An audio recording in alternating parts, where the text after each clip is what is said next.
Hello, brilliant entrepreneur. It's Tash, Corbin here, and welcome to this episode of the Heart Centered Business Podcast.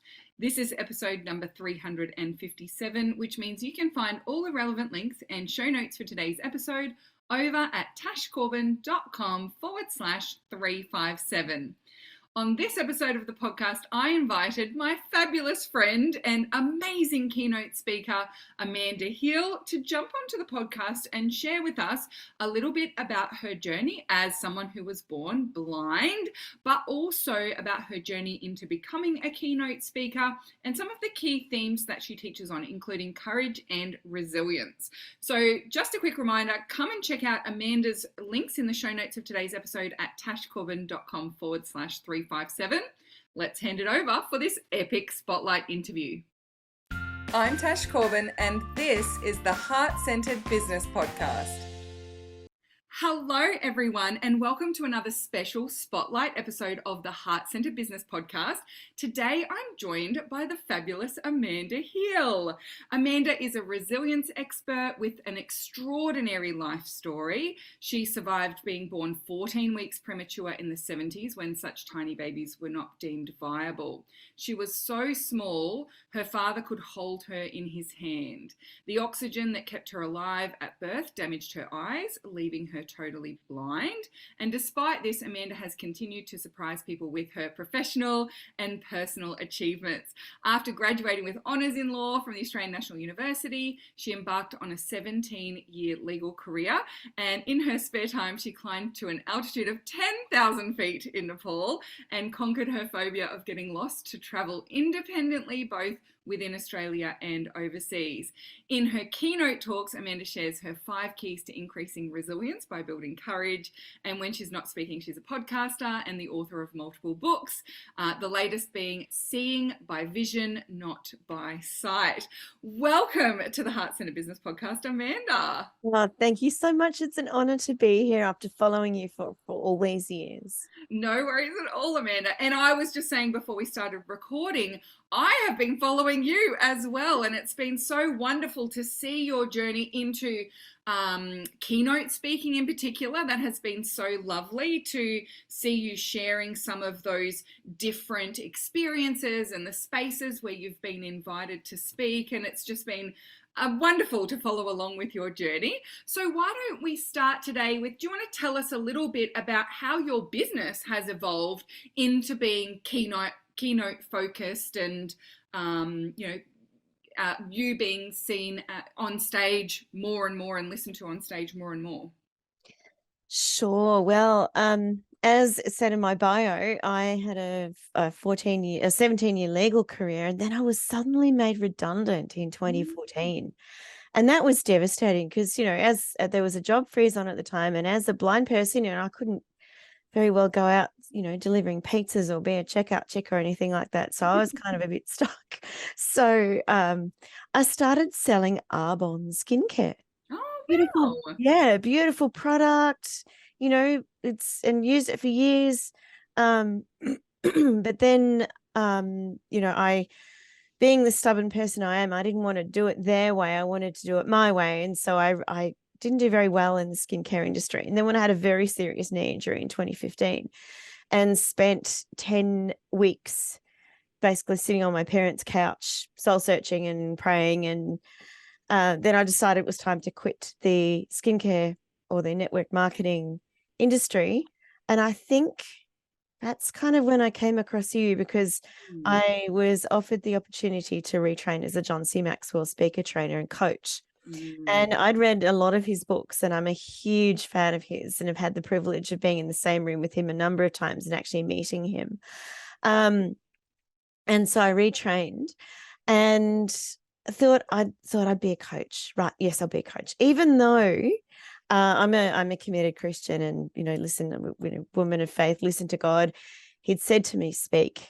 And I went, oh, yeah, that would be easy, but I think I'll be a coach because I'll earn more money.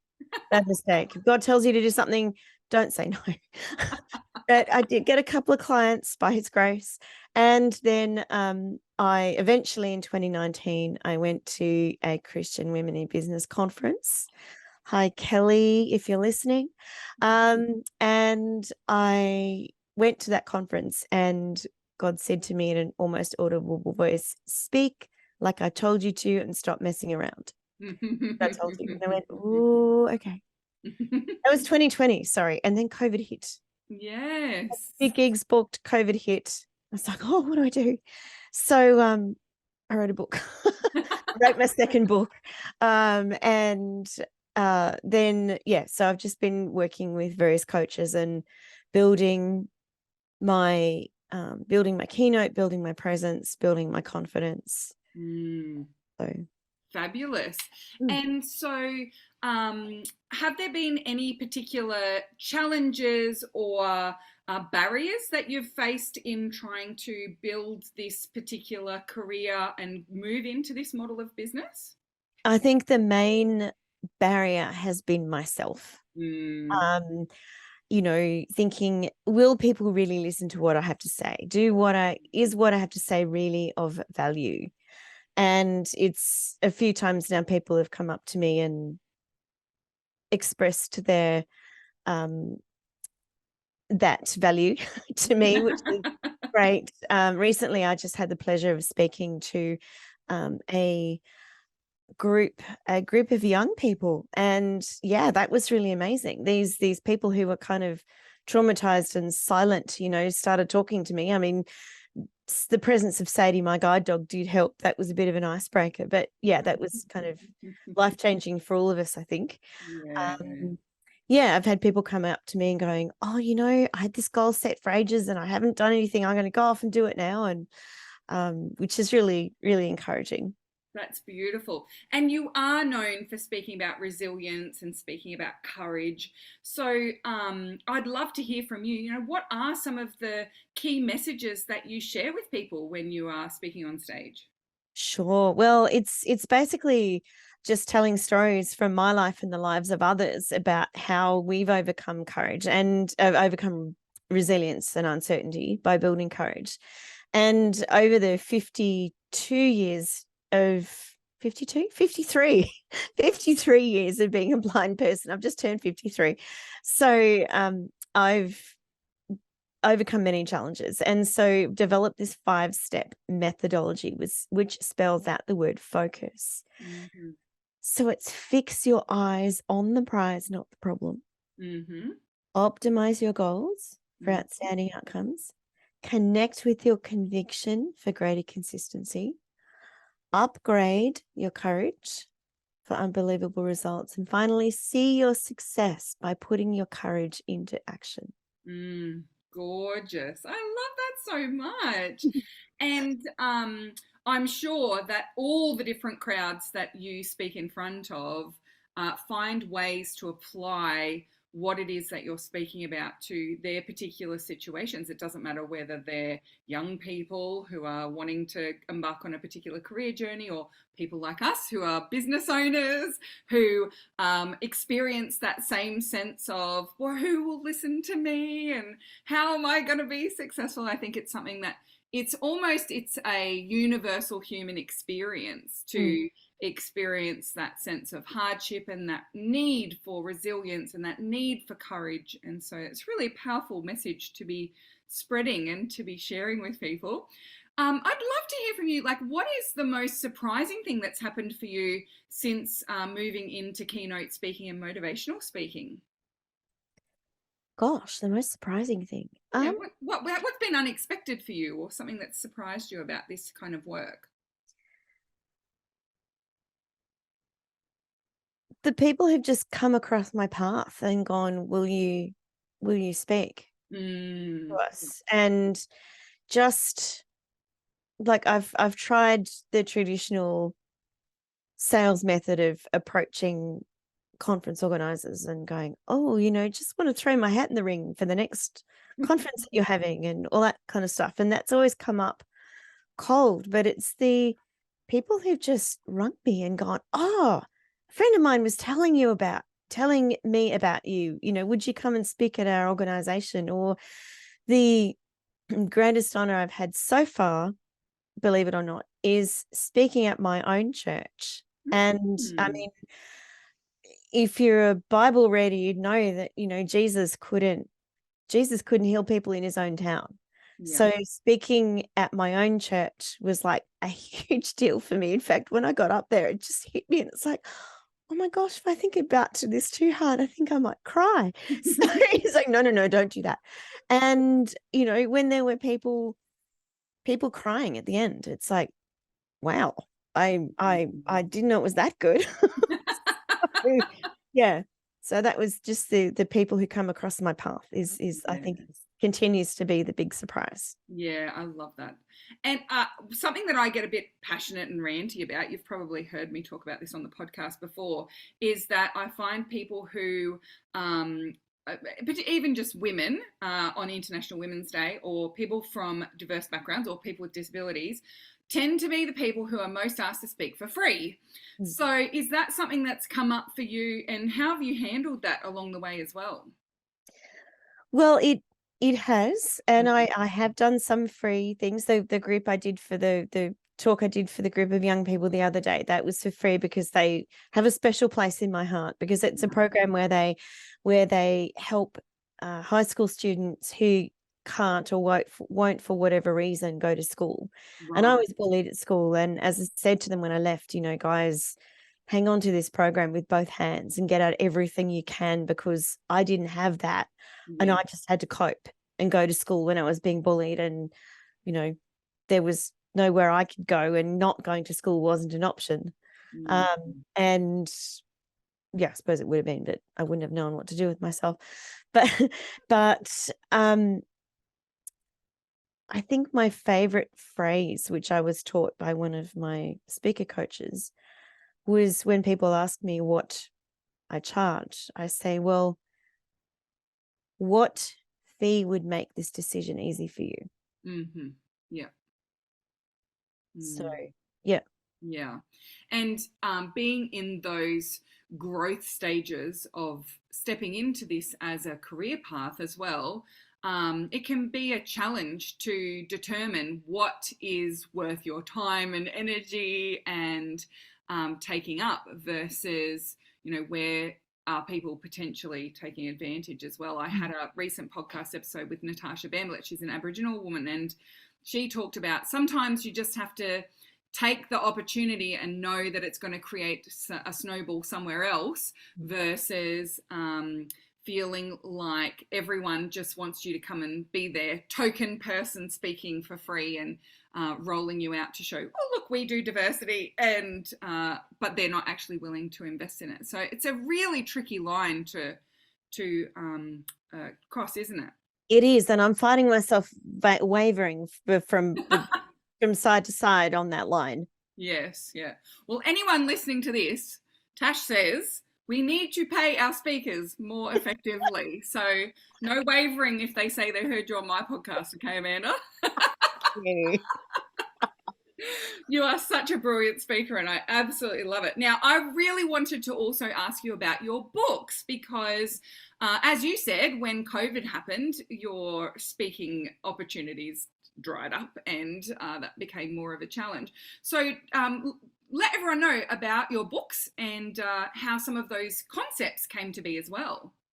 Well, the first book isn't really in print anymore. I call that my baby book. Yes, that was the one I wrote.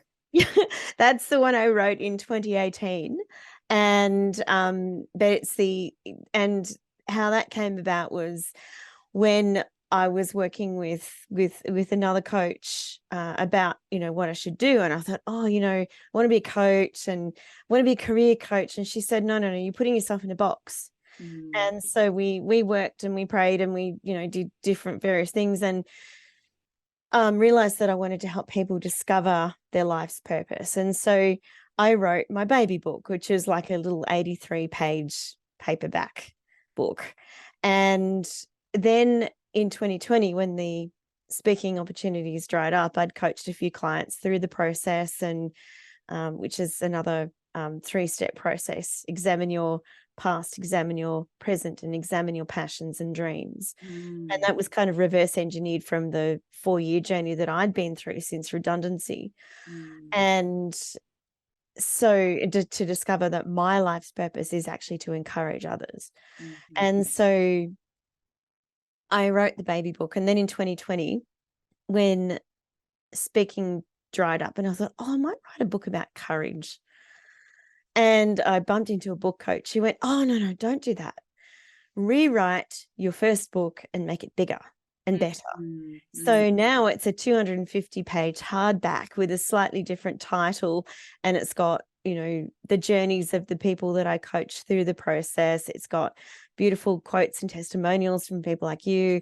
So it's bigger and better. Yes. Well, I've technically written 2 books. I only really have one. There's the baby version, and then it grew up into the bigger version, which is so gorgeous. Yeah. And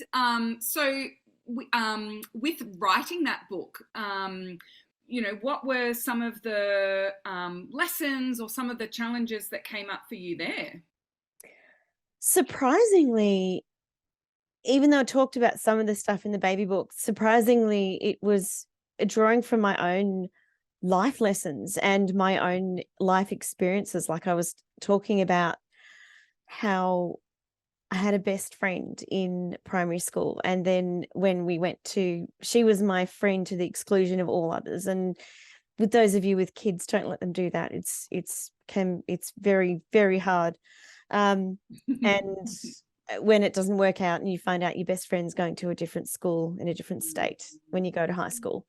And so I didn't know how to make friends. And so high school was like extraordinarily lonely and hard for me. And so I was crying. I just started to cry when I wrote this thing. And it's like, wow, I thought I'd been through this. So it was like a lot of things that I had to sort of rehash and go over and re-forgive and process. When I found out that I thought I wanted to be a physiotherapist, when I left school and went to London and to the North London School of Physiotherapy, and then 18 weeks in, they said, oh, look, you can't be physio because even though we're a school specially designed to teach blind people, your orientation and mobility skills aren't good enough to be physio and travel to different hospitals and blah, blah, blah. And it's crazy because most blind physios go into private practice anyway. Yes. So, you'll have to come back to Australia, and the anger that came up. So the emotions, and because it was a longer book, I thought I can't just gloss over these things. I've got to dig deeper in. And it was almost like pulling teeth, getting this stuff out, this struggle to get this stuff out. That was the most surprising thing. Yeah, wow. I find that as well, even just because I'm an extrovert, so I process most things by talking. So it's often when I'm doing a Facebook Live or a video that a random story from my childhood would just pop out as an example. And it's fascinating the impact some of these minor little things or these big events have had on us, and how much they spring to mind when we're experiencing something seemingly unrelated or only slightly related as an adult or further on down the track. And it just goes to show how much our formative experiences really do inform the way that we show up later on in life. And I know that was one of the big themes that I really enjoyed about your book, was seeing it's almost like you were pulling on these little golden threads of experience. And what you do now makes such perfect sense because of the experiences that you had, not just growing up for you, but also in your early experiences in study and in your employment and working as well. If anyone is listening to this, I highly recommend that you do grab Amanda's book. It is absolutely beautiful and so inspiring and enlightening, but it also brought up for me a lot of, look at that, you've got it right there, seeing by vision, not by sight. I do recommend that you grab Amanda's book, and we'll make sure that we link in the show notes to Amanda's book and her website as well. Now, the last thing I want to ask Amanda before we close up today's interview is, if people were wanting to hire you as a keynote speaker, what are some of the things that you are happy to speak about? What is it that you bring to the stage? Well, I basically help people overcome uncertainty and build resilience by building their courage. And it's the 5-step process that I talk about. I can talk about the whole 5 steps, or I can expand on any of those steps. So if someone, wants to help their team, with goal setting, or with connecting with the conviction, or with any of those 5 steps, I can expand on 1 or 2 or 3 of those, or all of them, really, to do that. And really, my job as a keynote speaker is I'm not a teacher. My job as a keynote speaker is to help people feel something, help them laugh, help them cry, help them get motivated to do whatever it is that they need to do. So if you think any or all of the elements of my focus methodology would help your business or your team or your organization, please do reach out. Gorgeous. And Amanda, I know we talked about how you travel and you've overcome that fear of getting lost and all those sorts of things. Do you speak overseas at the moment, or mostly focused in Australia? I have done a couple of virtuals to people in India. Nice. That very happy to travel overseas. I have obviously I need my expenses covered. But, I would very happy to travel, anywhere. I tell one of the stories that I tell in my keynote, my See Your Success by Putting Your Courage into Action, is where I needed to travel to Vegas to go to an Arbonne global training conference, because I thought, surely I can find a way to make people buy more stuff from me. Yeah. Of course, as we all know, is not the point of it all.